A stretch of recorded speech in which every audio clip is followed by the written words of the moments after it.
Deux mandats de 5 ans et un bilan qui se résume en un chapelet de réalisations que personne dans son pays ne conteste. De la capitale à l'intérieur du pays, des kilomètres d'autoroutes rendent désormais le pays accessible dans ses moindres recoins. Plusieurs aéroports construits, dont un de classe mondiale.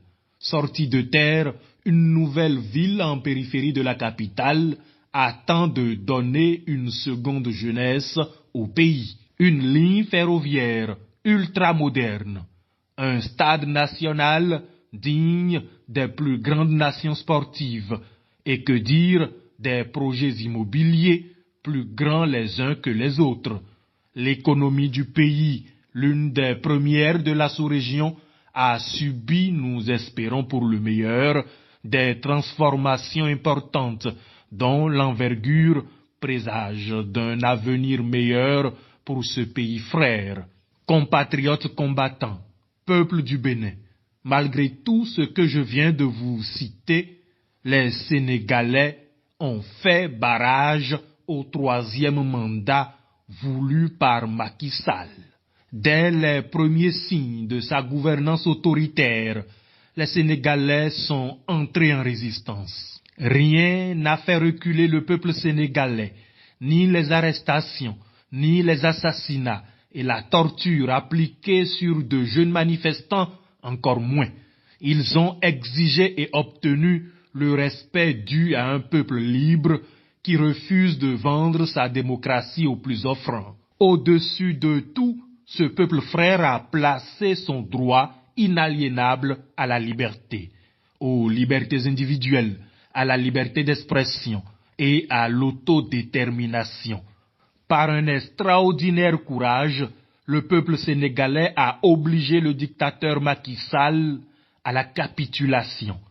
Compatriotes mes frères, pour quelques ruelles asphaltées, 3 statues et un jardin public en centre-ville, un certain Talon Patrice, tirant en exercice sur les rives du lac Nokoué, veut, par la force et la violence, imposer au peuple béninois sa présence et celle de son régime au sommet du pouvoir. J'ai à ce sujet des révélations à vous faire. Il y a d'abord une question à laquelle j'ai déjà répondu. Je trouve utile, à l'issue de mes récentes enquêtes, de vous réaffirmer ce que j'avais précédemment dit. Oui, Talon Patrice travaille à un 3e mandat pour 2026. Il n'y a absolument aucun doute à cela. Écoutez attentivement. 8 mois en arrière, pendant que les détails d'une probable révision constitutionnelle étaient encore en élaboration, des officiels français spécialement envoyés par la France d'Emmanuel Macron avaient sollicité auprès de l'opposition béninoise une entrevue qui eut lieu au sein de l'ambassade de France à Cotonou. Au cours des échanges, contre toute attente, les émissaires français ont posé à l'opposition béninoise une question complètement hors de conteste au regard du sujet débattu ce jour-là. Voterez-vous une révision de la Constitution? C'était la question posée par les Français. Surpris, les représentants LD présents à la rencontre ont répondu sèchement non. La démocratie et sa restauration étaient pour eux la priorité et non une révision de la Constitution qui, à ce moment-là, était loin de faire l'actualité. Devant ce refus, les Français ont alors entrepris de séduire l'opposition en leur laissant entrevoir la possibilité d'une candidature de Thomas Boni-Yayi si ce dernier soutenait un hypothétique projet de révision constitutionnelle. Les Français, ce jour-là, avaient cru pouvoir réitérer la stratégie qui plus tôt avait attiré Lionel Zinsou dans les filets de Talon Patrice. En effet, l'histoire retiendra que Franck Paris, conseiller Afrique de l'Élysée à l'époque, avait convaincu Lionel Zinsou de rejoindre la dictature de Talon Patrice avec en récompense un juteux contrat de consulting auprès de la BOAD.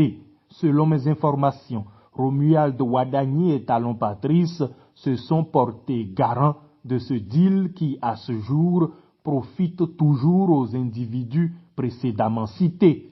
Le dictateur béninois et ses sponsors hexagonaux voulaient et veulent toujours, avec l'opposition béninoise, réitérer cette ruse.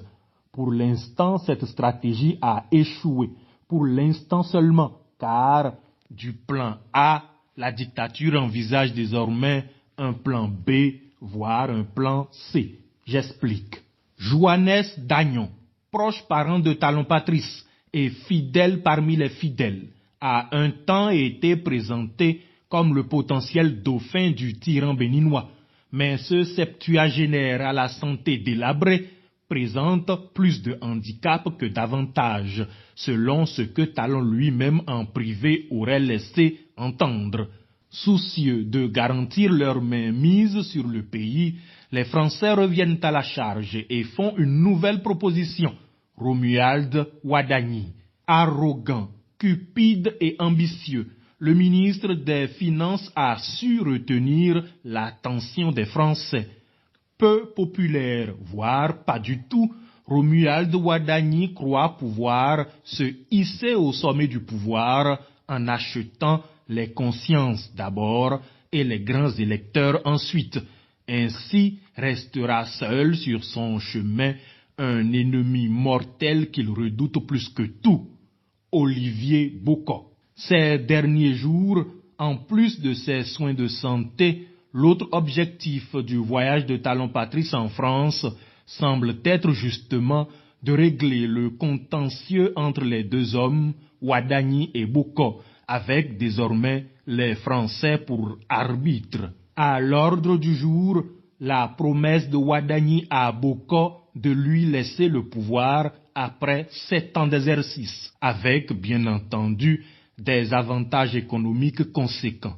Si cette dernière tentative de conciliation échoue, le dictateur béninois Talon Patrice ambitionne de réinstaller un parlement monocolore dont il se servira pour reporter les élections de 2026. Compatriotes mes frères, les ennemis de notre pays ont prévu plus d'une stratégie pour arriver à leur fin. Je viens ici même de vous révéler le dessous des cartes du régime de Cotonou. En l'état actuel des choses, aller aux élections relève du pur suicide. Un suicide collectif, un suicide politique, un suicide national. Exiger et obtenir des assises nationales. Exiger et obtenir la libération immédiate et sans condition de nos otages politiques. Exiger et obtenir la refonte du processus électoral de façon à en garantir la transparence et le caractère inclusif devraient être nos seules et uniques priorités. On ne négocie jamais avec un tyran, on le dégage. Le peuple sénégalais nous en donne aujourd'hui même l'exemple. Ce peuple frère a déjoué tous les pronostics d'un dictateur qui, avec l'aide de la France, voulait s'accrocher au pouvoir. Sommes-nous moins que les Sénégalais? Non, je ne pense pas. Unis et déterminés, nous pouvons tous ensemble renvoyer le diable dans l'enfer d'où il est sorti. Il faut donc s'unir et nous tenir prêts au combat.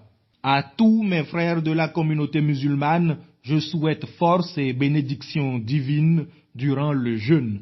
Puisse Allah exaucer toutes vos pieuses prières. Opposants sans peur, béninois sans reproche, on vit votre frère c'était.